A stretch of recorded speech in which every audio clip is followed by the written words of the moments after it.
Hi. So, this is a brand new talk that has been bubbling in my head for the last 3 or 4 years.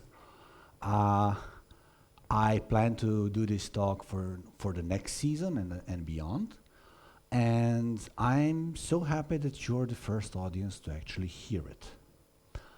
This is important because this is my second time in Russia. And my impression is that you have an incredible amount of talented people who are very, very, very technical and very good at what they do. Unfortunately, as things go with these things, the other more important side of these things is lacking. So if I can convince one of you with this talk in its raw form, I did my job right. So, who am I? My name is Srdjan Vranac. I'm from Novi Sad, Serbia.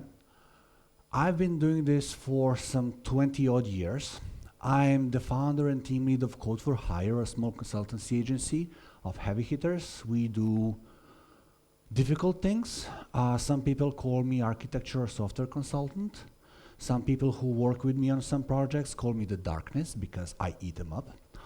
I make developers uncomfortable and engineers very, very happy, right? I'm a proud father of 2 girls. One is 9 and the other one is now 6 months old. If I'm not in front of a computer or working or spending time with my family, I'm getting lost on some trail. All right. So in order for you to fully appreciate this talk and hopefully survive it, you will have to take off your business hat. All right. This is a fucking typo, but let's do it. Slides have been made right just now. You will have to take off your developer hat and put on your business hat and focus on the business goals and less on the academics, right? So, welcome to the first day of the rest of your life. Things are about to change, and they might not at all be pleasant. Today we are going to be talking about something unusual, and that is something that I see missing a lot in our industry. And that, my dear friends, is how to be an engineer, right? What I mean by this is that your technical skill is not enough anymore, that you need to have communication skills, and even more importantly, you need to have business skills. I know it's scary, but it is 2019, almost 2020, and things are changing. You have a choice to make. You can either decide to pursue the business side of this industry or not, and that's fine. Both choices are valid. You just need to be aware that if you decide not to pursue this, you are losing your edge. How to differentiate? There is more and more people in this industry. With all due respect to everybody, anybody is now technical. The people who can actually talk to business and be a bridge between engineering and business are rare. They're very valuable. The rest, it pains me to say this, are going to be just code monkeys. Deal with it. Again, see what happens, double side. I know that some of you are disgusted by what I'm saying, but it's the truth. We are an industry full of highly skilled, highly capable people, highly qualified people that somehow got into their heads that anything regarding business is a dirty thing and it should be avoided by all costs. We hear words like empathy, soft skills, psychological benefits, whatever the hell you want to call word du jour. It's called being professional, it's called being an adult. It's called being able to communicate with people. It is a basic skill, and we are lacking it. Many of us are lacking it. And it's not that difficult to improve and implement. We are convinced that the nice little bubble we live in in our Zen states of algorithms, code katas, design patterns, whatever you want to call, is the only way to be. And that anything and anyone outside of those bubbles is basically a force of chaos and should be avoided as if your life depends on it. And this is because we have silos everywhere, right? We have a silo for management, we have a silo for sales, we have a silo for engineering, we have a silo for whatever.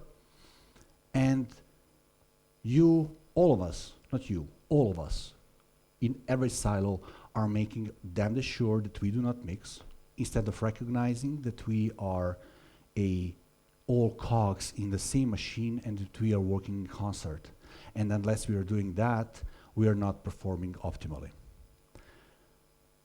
How did it come to this? My guess is that somewhere in the 80s, when business people, managers, manager bros, yeah, let's call them that, manager bros, finally understood that there is money to be made in this industry, never actually understood how to communicate with engineers, so they did what every other old school manager would do.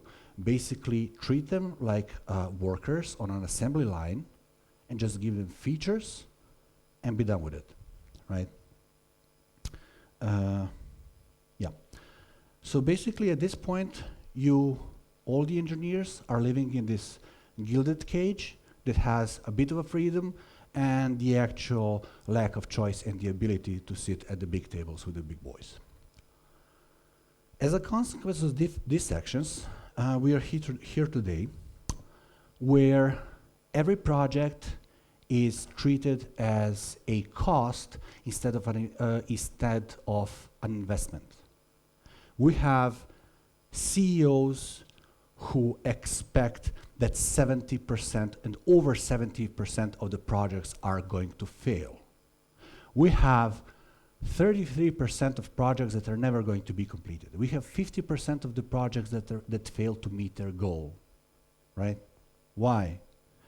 Because we, as developer force, are so focused on academics, on this unrelenting pursuit of highest possible quality and architecture, that we are basically disregarding a very, very important dimension, and that is time.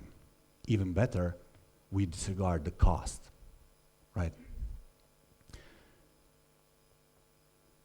So, at this point, if I mention these things to your average developer, I get a reaction that's like, fly, you fools, and just a developer-shaped hole in the wall, right? Why? What is wrong with us? Why are we unable to do this? The basic tenets of business are not complicated. For an average person, you need like a month.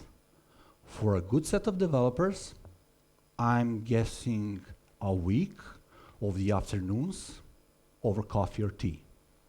That's it, right?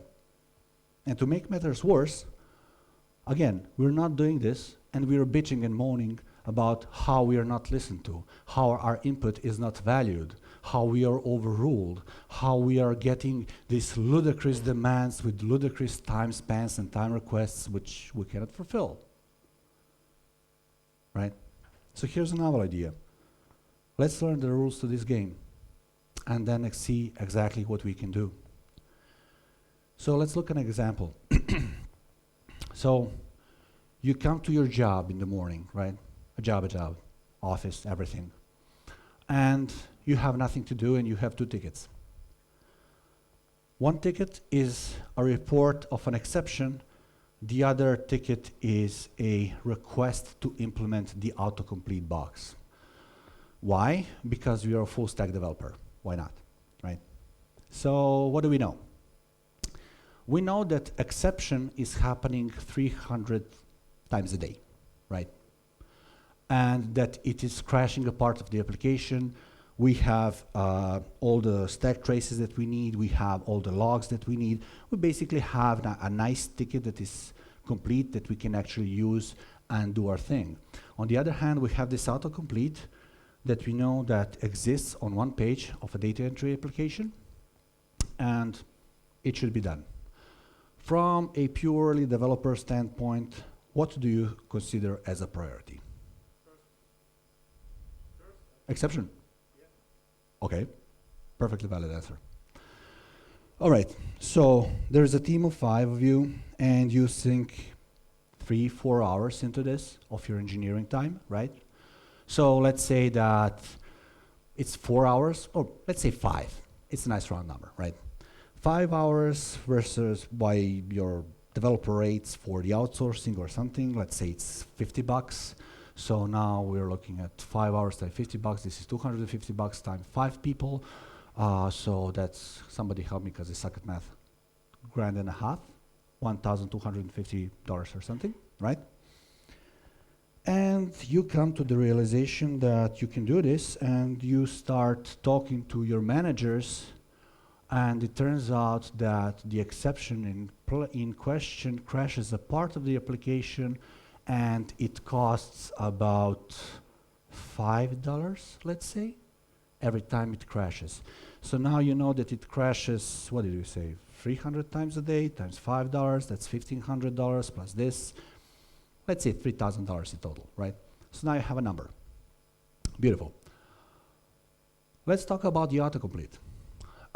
You are a part of the organization that does shipping. So this is a part of a data entry. You have a team of 300 plus people who are using this page with this autocomplete daily, repeatedly, right? And it turns out that this autocomplete has over 2,000 items in it, right? And they're using it multiple times per day. And it turns out that, excuse me, that every time they need to use that autocomplete, the average time is about 5 minutes to find the value that they need, right? 5 minutes times 300 people. That's 1,500 minutes or so, right? Okay, that's for one entry. They're using it multiple times per day, so let's say 20 times would be nice. So that's 20 times, what did you say, 3,000 minutes, right? Or no, 20 times 1,500 minutes. Can somebody do the math, please? Excuse me? 30,000. 30,000 minutes daily. Awesome. Can somebody convert that into hours? 50 hours, right? And they're also paid like $40. So suddenly you're in a situation where this is very, very expensive mistake to make, and nobody paid attention because we were being developers and we chose exception over this. Because nobody gives a shit about the business side of things. Let's make one thing clear, that business is not infallible.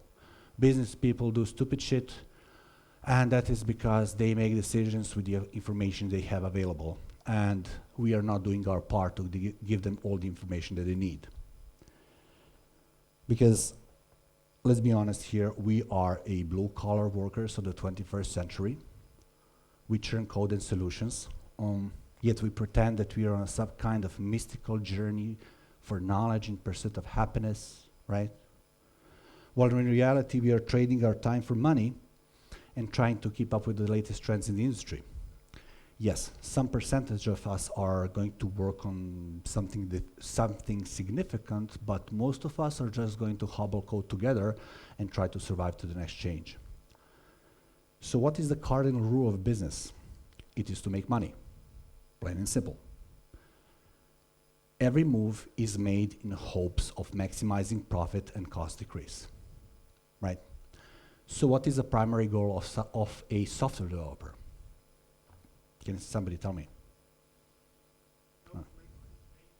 No, come on, be honest. It's to gain knowledge, right? To implement better and higher quality of code, to write better abstractions, to be happy, right? Not to worry or be obsessed with money or cost, to move from one job to another, to gain more expertise, right? Not to be accountable, not having to explain, justify, or maybe defend to the business your practices what you do to achieve better quality, right? What we don't want to admit is that the knowledge is actually a byproduct of taking more responsibilities and challenges in tasks, in hoping that when you land your next better paying role, you are going to gain even more knowledge and then go and run, run, run, and run. So, have you ever heard this before? Really? Never? You're awesome. No, seriously, because this is like the number one thing that I hear. Like, sales make money, engineers cost money, right? What does it actually mean, right?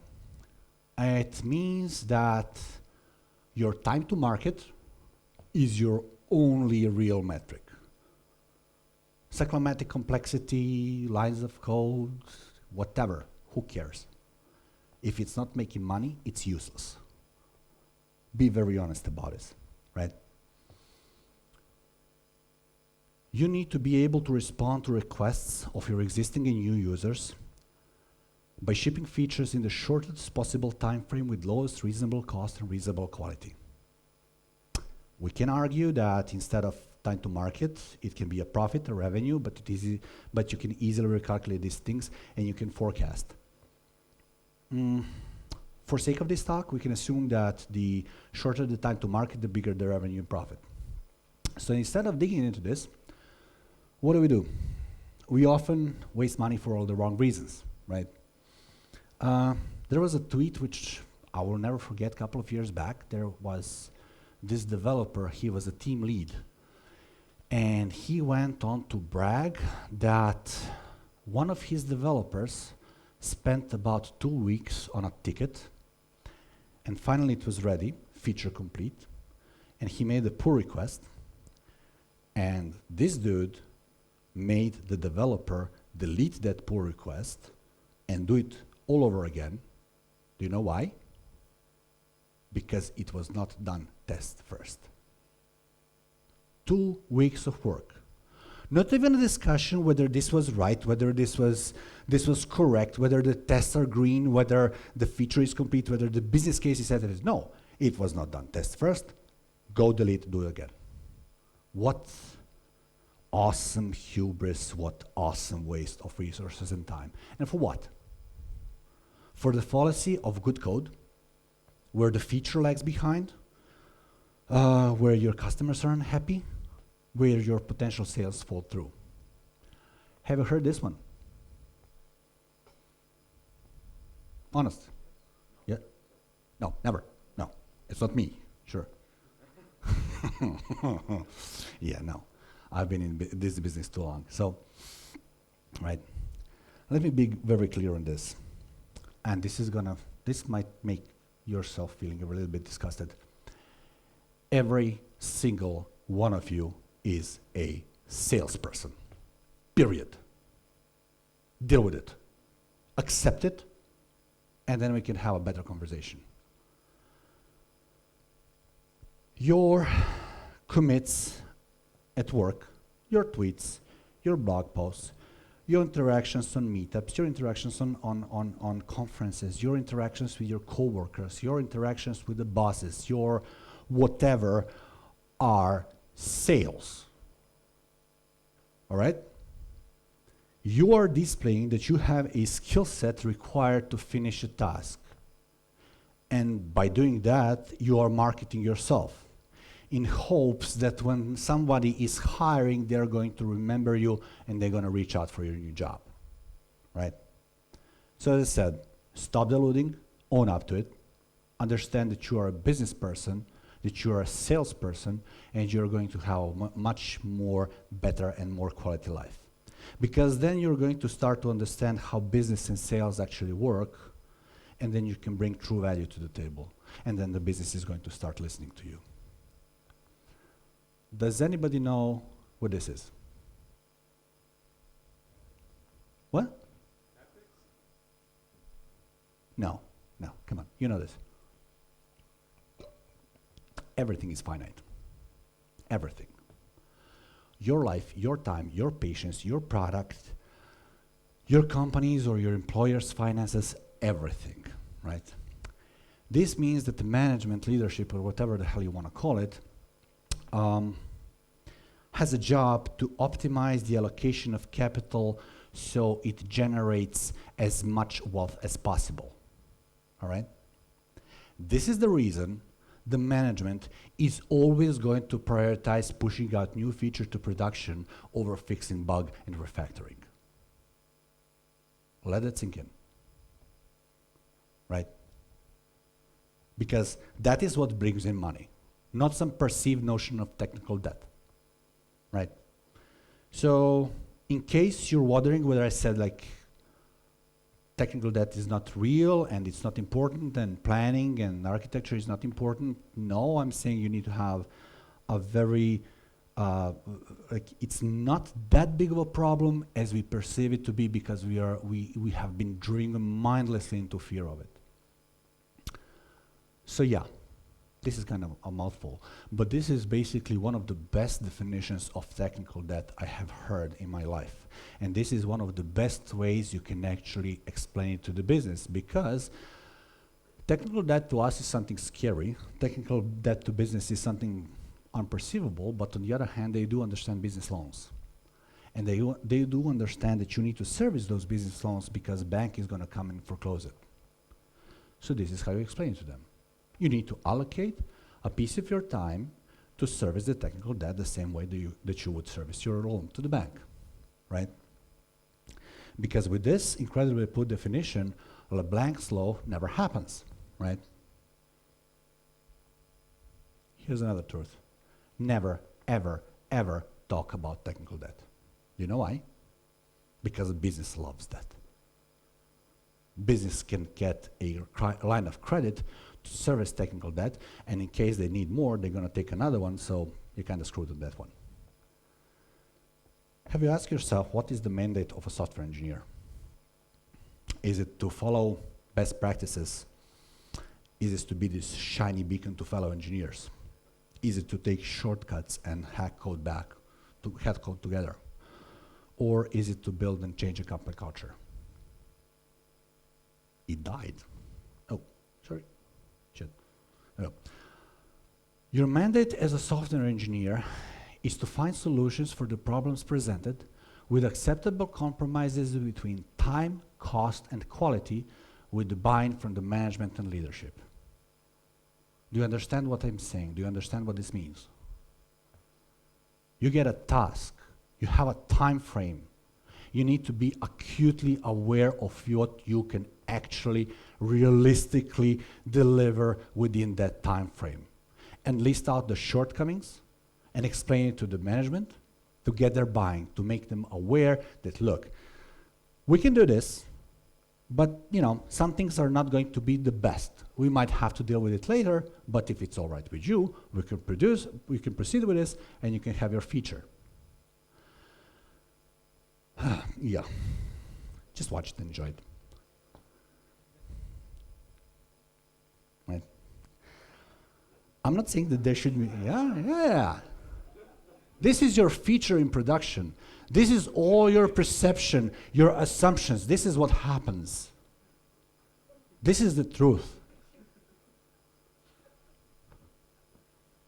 People, impedance mismatch is real.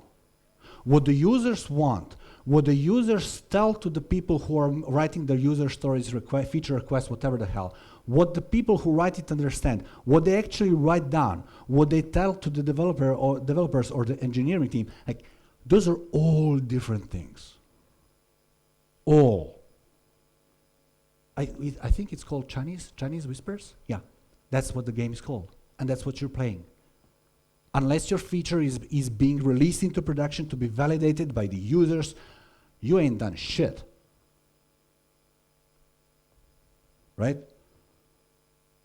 You need to be very aware of this. This is dangerous. This is how money gets lost. This is how companies go down. In reality, your project, if it is a commercial project, oh yeah, is going to die sooner because of lack of sales than because you didn't have the best technical skills, the best quality, the best architecture. Because it works, it makes money. Don't touch it. Right? And this is something that has been forgotten. We are so obsessed with getting the abstractions right, naming things, expressiveness, God knows what. You know, from time to time, there are few of you, I made my choice, few of you who are going to choose time to market with serviceable technical debt, who understand that the good is the enemy of perfect. Those that do, those are great engineers. Those are the ones that are going to drive your project forward, and those are the people you need on your team. So, some of you might not like what you're hearing. Some might be offended by this. But the truth of the matter is, I might not have to work with you, but you're going to have to work with somebody like me. So come prepared. Thank you.